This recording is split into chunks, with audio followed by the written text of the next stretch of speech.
ladies and gentlemen. It is our privilege to bring you at this time an eyewitness report of the first International Crepitation Contest. We are speaking to you from the ringside of the great Maple Leaf Auditorium, which is packed to the rafters with spectators, eager and curious. For the benefit of my listeners who are not acquainted with the facts relating to this event, it might be well to describe the two contestants. Lord Windesmear from Wapping Foghole in Devonshire is, of course, the champion of the British Empire.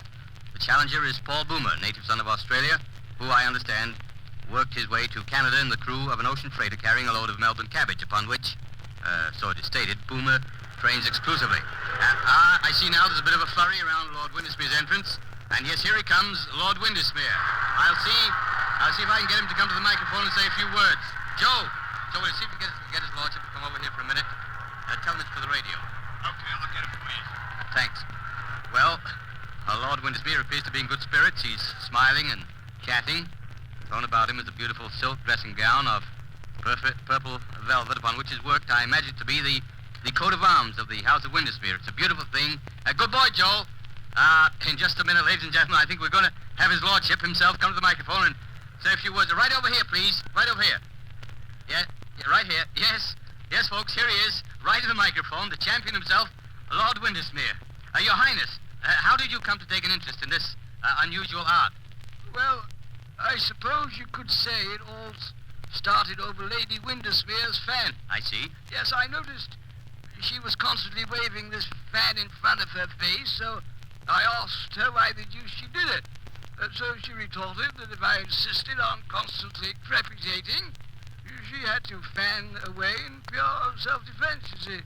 Well, my friends were drawn into the controversy and persuaded me to capitalize on my proficiency and sort of going for it and all that. That's all. Thank you very much, Your Majesty. Thank you, and good luck to you. That was Lord Windesmear, a champion crepitator of the British... Oh, and here's the challenger. Here's Paul Boomer from Australia. Paul, over here, please. Please, ask Mr. Boomer to come over here, please. The radio. We want to speak on the radio. Just a moment, ladies and gentlemen. I think we'll have Paul Boomer for you right away. Yes, here he comes. His attendant has just pointed us out. And how did Paul? How? He just waves his hand in greeting and starts walking over to the microphone. And here, ladies and gentlemen, is Mr. Paul Boomer. Will you say hello to our audience, Mr. Boomer? Hello, Canada. Now tell me, sir, when did you first realize that you were proficient enough to take a shot at the Empire Championship? Well, ever since I was a little nipper, I liked to fart. I remember I used to make my mother and father laugh their bleeding heads off when I used to let one go in church during the announcement of the Ladies' Aid.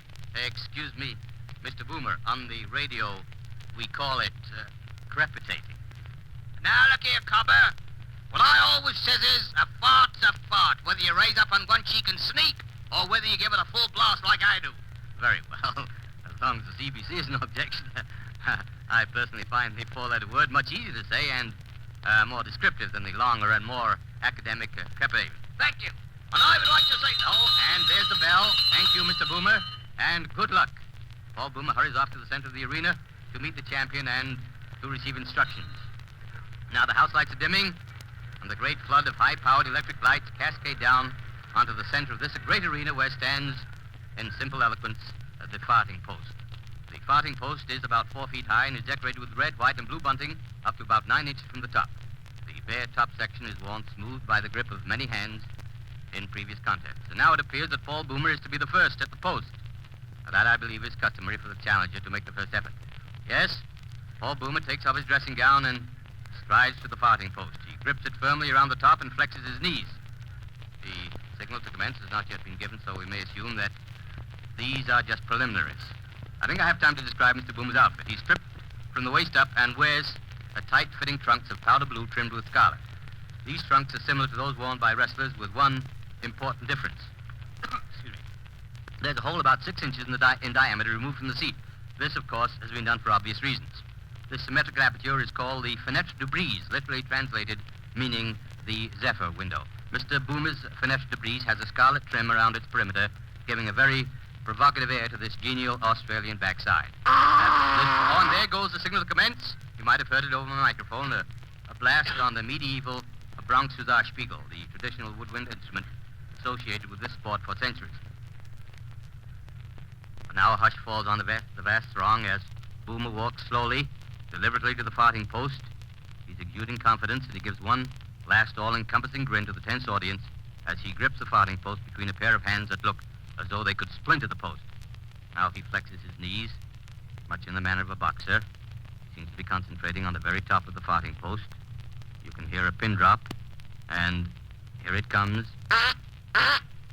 Oh, a beauty, a beauty. I think it was a triple flutter blast. Yes, that's what the judge signals. A triple flutter blast. That gives him 25 points right off the bat. And another of the same, and another 25 points. That followed by I beg your pardon, 3 fuzzy farts in rapid succession.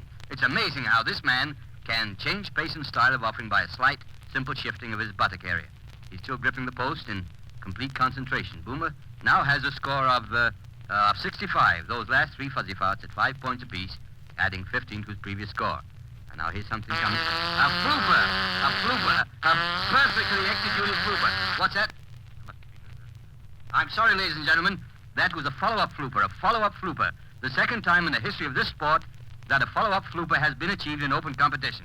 The only other time, I believe, was during the World Series held in Europe in 1783. During the course of this series, Francois Fouf, the famous French farter, after leaving a follow-up flooper, defeated Sandy McWind, his Scottish opponent, by only 1 bloop and then dropped dead. As you know, since then, in honor of Monsieur Fouf, the bloop had been dropped from open competition. And now the score is 105 for Boomer. Flooper, of course, counts 10 points, but a follow-up flooper, a very difficult maneuver, gives 40 points. Well, this certainly has been a whirlwind session. I think that Paul Boomer is about played out, or blown out, as they say. What am I saying? There's a fuzzy fart and another. That gives him 10 more points, and he's not through yet, apparently. Wait a minute, here comes a threep. Oh, a little threep, worth only 2 points and very dangerous. And another threep. Well, not bad. Well, he's certainly putting up a fighting finish. 4 threeps, a very hazardous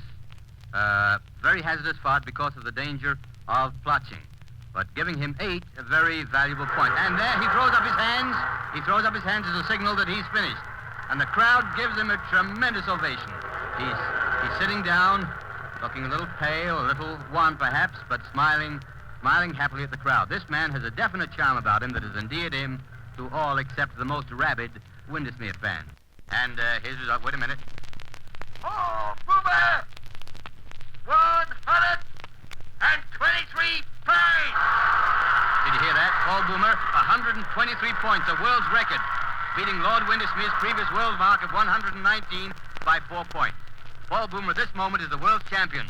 But for how long, we don't know, because Lord Windesmear might take it right back again. And here's his lordship now walking up to the post, apparently not in the least disconcerted by the brilliant performance of the challenger. He's outfitted a little differently from Paul Boomer. He has purple tights, full-length tights, and around the fenêtre de brise, you remember the hole cut out from the center of his seat, around this there's the fringe of little gold tassels about 4 inches long. This, no doubt, is some decoration affected by... just a moment. Seems to be some sort of a dispute here.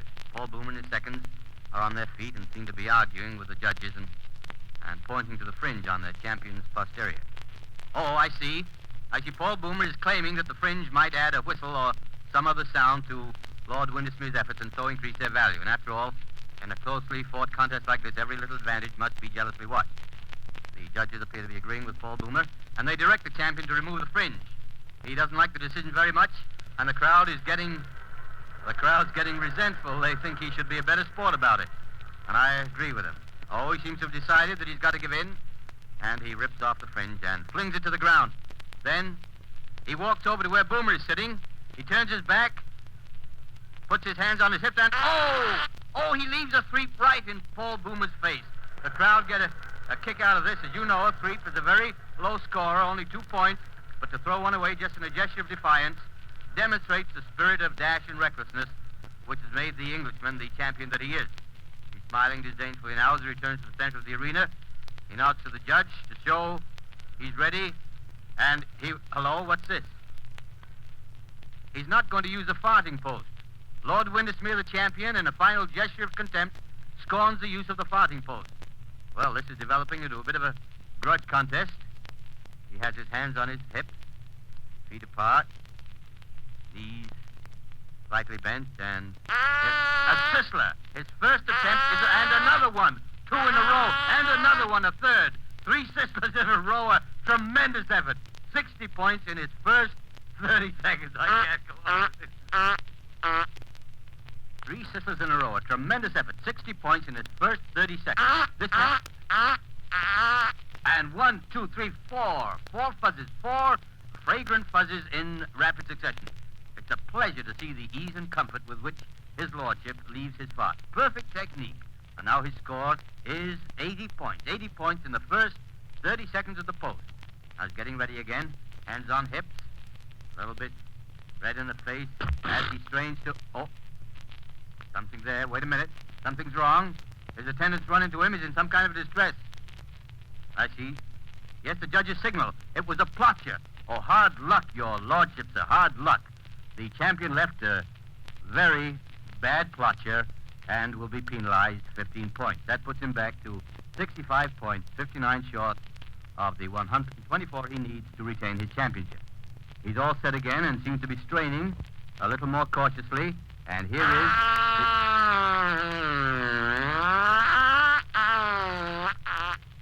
a fundus break. Oh, a beautiful bit of wind-breaking virtuosity. A most difficult part to perform without plotting. This man has wonderful control, and the crowd are really warming up to him. That fundus break counts 30 points, and it takes Lord Windesmear up to 95 points. It's getting very tense now, and here it is. Here is the next one. A trill blow. 10 points, followed by a resounding single flutter blast. I think that is. Wait, yes, the judges proclaim that to be a single flutter blast. A lovely change of pace there, and now the excitement is growing unbearable as the champion takes a step away from the post, and his score is 120, just 3 points short of the Paul Boomer mark, just 3 points short. If he gets one more fuzzy or 2 small freaks, it's all over but the shouting, and the challenger will have to return to Australia with his shattered hopes. I think everyone's heart aches for Paul Boomer. He's really a great guy, but Windesmear steps up to the post again and looks very confident as he gets ready for the killing. And here it comes. A threep. That's 2 more points. A little small threep was all it was. 2 points. And now it's practically over. Just 1 more of those little threeps, those little 2-point threeps, and the contest will be over. It seems as though his lordship was deliberately tormenting Boomer by dallying. But Boomer's smiling. It's a forced smile, but he's trying hard. He's sitting there trying hard to take it like the grand sportsman that he is. But you can see defeat standing ready to sweep away his dreams at almost any instant. And now Lord Windesmear steps forward, and hello, he's going to use the farting post for his final effort, it seems. Flexes his knees. It looks as though he's going to try for a high-scoring effort for a whirlwind finish, perhaps another Sisler. And now he's trying very hard. The veins are starting out on his forehead, and even the trickle of perspiration venturing down his temple seems to hesitate, so that this mighty last effort should have undivided attention. Now, a suggestion of a smile from the champion. He seems to have decided just what treatment he's going to give this final bid. I see the audience, almost to a man, is on its feet, breathless and tense. Closes his eyes. A look of pure ecstasy on his face. Oh, he shits! The champion is disqualified! Ladies and gentlemen, as a special service feature, we have brought you direct from the ringside of the Maple Leaf Auditorium a blow-by-blow description of the first Crepitation contest held under international auspices. This broadcast replaced midweek meditations usually heard at this time. Your narrator, Sidney S. Brown.